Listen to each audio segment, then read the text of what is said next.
रक्षणाद् भरणादपि सपिता पितरस्तासाम् केवलं जन्म हेतवः केवलं जन्म हेतवः।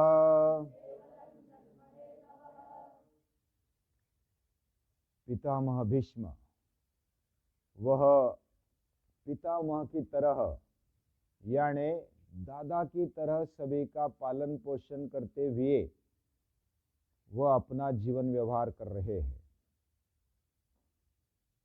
वो प्रतिज्ञा लेकर पूरे राजा का, राज्य का और राज्य व्यवहार का संभाल करते हैं। उनके जीवन में बहुत सारी अच्छाइयाँ यानी लगभग सभी अच्छाइयाँ दिखाई देती है। केवल दुर्योधन का साथ देना पड़ा, यह भी खेद उनके मन में है कि मैं प्रतिज्ञा कर बैठा और ये गलती भी श्री कृष्ण के सामने वो बोल देते हैं। इधर युद्ध होने के बाद पूरे शोकाकुल बन गए युधिष्ठिर और पांडव, अपने खुद के कुटुंबीय चले गए। जो अपने मित्र थे या तो भाईबंद थे या तो जो भी नातलक थे वो बहुत सारे चल बसे। युद्ध में भयंकर विनाश हुआ और ये विनाश देखकर और उससे थोड़ा वैराग्य आ जाता युधिष्ठिर के मन में। ये हमने देखा, वो शोकाकुल बन गया। और ये जो संवेदनशीलता है ये आवश्यक है मानवीय जीवन में। संवेदनशीलता नहीं है तो समस्या है। हमारा मन संवेदनशील होना चाहिए और उसके साथ साथ मजबूत भी होना चाहिए और सतत विकास की ओर जाने का व्यवहार करते रहना चाहिए। हमारे मन को भी वैसे ही बनाना चाहिए, पावरफुल, सेंसिटिव एंड प्रोग्रेसिव। ऐसा मन जिसका है वो अपने जीवन में सब कुछ कर पाता है, बहुत कुछ कर पाता है। और ये बहुत कुछ इसलिए बताता हूं क्योंकि भगवान जब साथ में नहीं होते तो सब कुछ नहीं होता है। भगवान साथ में है तो सब कुछ कर पाते हैं। भगवान श्री कृष्ण पांडवों के साथ में है तो वह सब कुछ करने की क्षमता रखते हैं।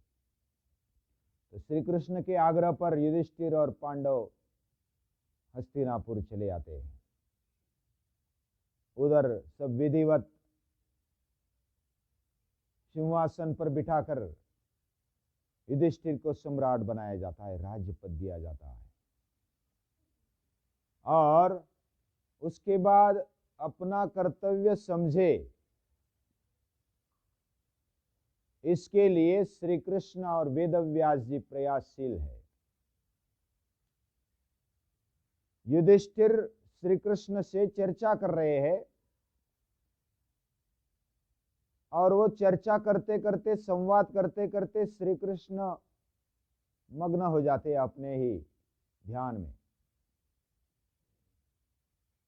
तो युधिष्ठिर बोलते हैं, आपको कैसा ध्यान लगा? आपको तो ध्यान करने की आवश्यकता नहीं, किसका ध्यान करेंगे? आप स्वयं भगवान है। वो थोड़े जग जाते हैं और बोलते हैं, उधर भीष्म पितामह मेरा ध्यान कर रहे तो मैं उनके ध्यान में मग्न हो गया हूं। वो मेरा ध्यान कर रहे, श्री कृष्ण को परमात्मा समझकर वो कृष्ण का ध्यान कर रहे हैं। कृष्ण का ही ध्यान अंतकाल में हो जाए ये कामना रखते हुए भीष्म पितामह उनका ध्यान कर रहे हैं। तो भगवान सदैव भक्त के साथ होते। भक्त ध्यान करता है तो भगवान का भी ध्यान उनमें लग जाता है। तो मैं उनका ध्यान कर रहा है, वो मेरा ध्यान कर रहे। तो श्री कृष्ण बोलते उनका दर्शन करके आना चाहिए आपने। युधिष्ठिर को भी उनका ध्यान आ गया तो वो गदगद हो गए, और फिर बोलते आप भी अगर साथ में चले तो बहुत अच्छा होगा। श्री कृष्ण तुरंत सात्यकी को बोल देते हैं और रथ तैयार करो, तुरंत चलते हैं। तो भीष्म जी के पास जाते हैं। भीष्म पितामह भगवान की, श्री कृष्ण की स्तुति करते हैं। आप इस पृथ्वी पर अवतार लेकर आए हैं, जो भी कर्तुम अकर्तुम अन्यथा कर्तुम ऐसी शक्ति इस पृथ्वी पर अवतार लेकर आई है, तो हम धन्य हुए उनके साथ जीना, उनके साथ रहना, उनका सुनना, उनसे संवाद करना, ये बहुत बड़ी बात है। और बचपन से लेकर के अब तक जो भी लीलाएं भगवान ने की है वो याद कर रहे पितामह भीष्म, और उनकी स्तुति करते हैं।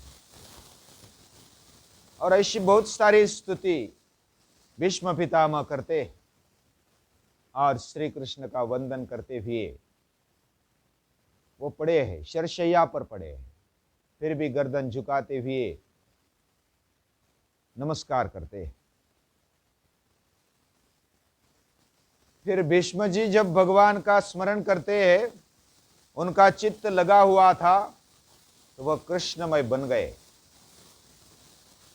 उनका जीवन वह कृष्णमय बन गया, भक्ति भाव से वह पूरे गीले हो जाते हैं। और बाकी वेदव्यास जी और पांडव साथ में हैं। वेदव्यास जी और भगवान श्री कृष्ण वो भीष्म पितामह से बता दे, आप उपदेश करें युधिष्ठिर को। भीष्म पितामह युधिष्ठिर को अलग अलग प्रश्न पूछने के लिए प्रेरित करते हैं कि आप जो भी प्रश्न पूछना चाहते हैं प्रश्न पूछे। भगवान श्री कृष्ण भी बोलते हैं कि हमारे जीवन में जो पुरुषार्थ करना चाहिए, धर्म अर्थ काम और मोक्ष, ये जीवन की पुरुषार्थ है। ऐसा पुरुषार्थ वो कैसा पाया जाए? अलग अलग वर्ण है, वर्ण के क्या कर्तव्य, राज्य का क्या धर्म है, राज्य कैसा चलाना चाहिए, और जो जीवन में आश्रम व्यवस्था है, वर्णाश्रम व्यवस्था है, वो कैसे चलती है, कैसे चलनी चाहिए।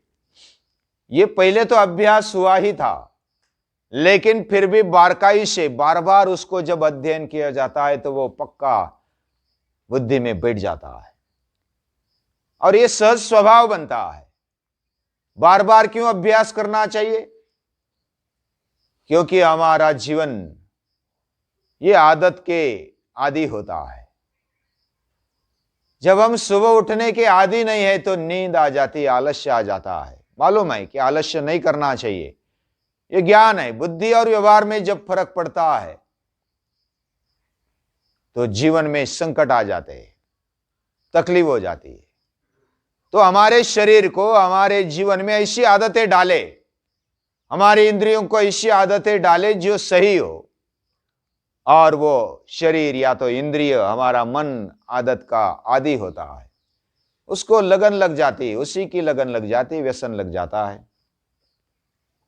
तो इस तरह जो भी अभ्यास भी किया समझो, कोई कोई बोलते हमें मालूम हुआ, सब मालूम हुआ, अभी अभ्यास करने की आवश्यकता नहीं, लेकिन ऐसा नहीं होता। जब मालूम हुआ यानी बुद्धि में मालूम हुआ, ज्ञान हुआ, लेकिन जब तक आचरण में नहीं लाया या तो मरते दम तक उसका आचरण नहीं किया तो उस ज्ञान का कुछ फायदा नहीं।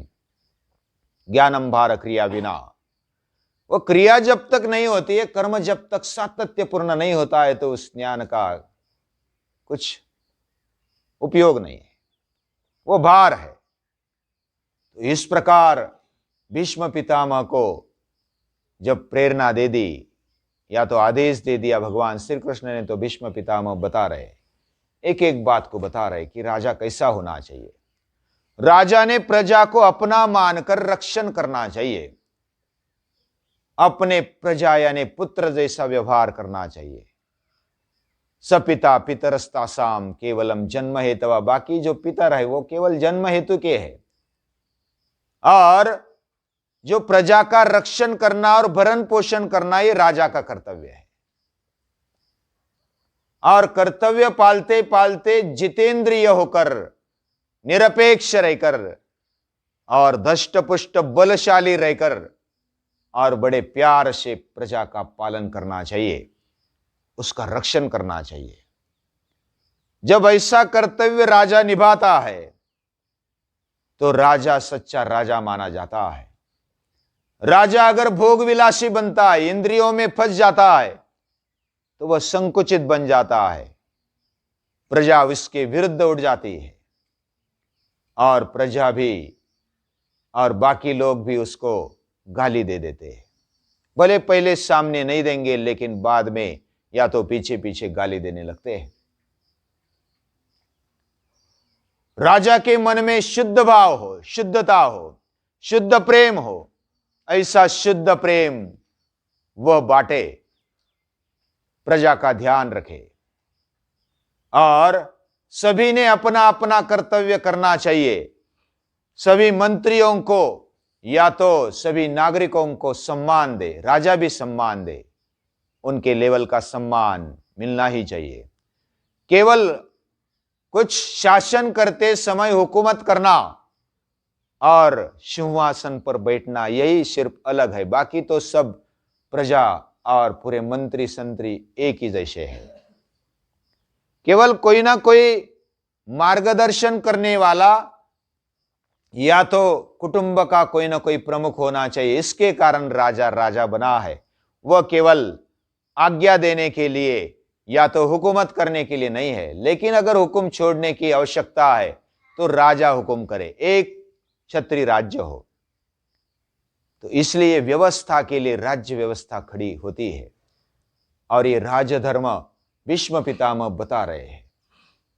हर एक का कर्तव्य कैसे पालना चाहिए, कैसे शिष्टाचार रखना चाहिए, राजा की नीति कैसी होनी चाहिए, शत्रु के बारे में सावधान रहना चाहिए, अपना बल हमेशा ऊंचे स्तर पर होना चाहिए, हर एक बाबत में ज्ञान रखना चाहिए, जासूस होने चाहिए जो अपने ही राज्य में और बाकी दुनिया में भी, शत्रु पक्ष में भी हर एक जानकारी लेती रहे, युद्ध के लिए सतत तैयार रहे, और अच्छे विचारों का आदान प्रदान हमेशा चलता रहे।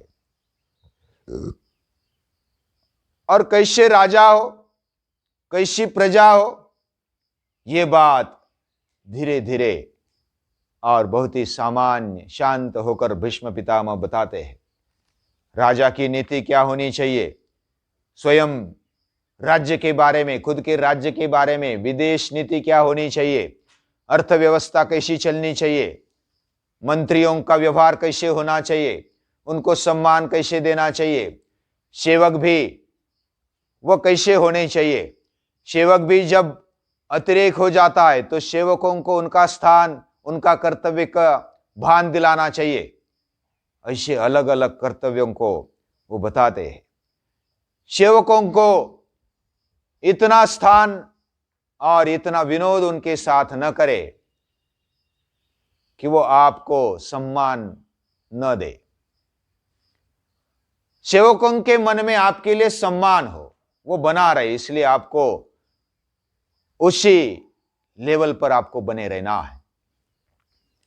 और सेवक भी अपने आप को कम मत समझे, अपना कर्तव्य समझते हुए हर एक बात करे और राजा का सम्मान भी करे। जब राजा उनको अधिक सम्मान देता है या तो अतिरिक्त सम्मान देता है तो कभी कभी सेवक अहंकारी बन जाता है। सेवक ऐसा मानने लगते हैं कि राजा हमारे हाथ का प्यादा है, हम जैसा बोलते वैसा ही करता है।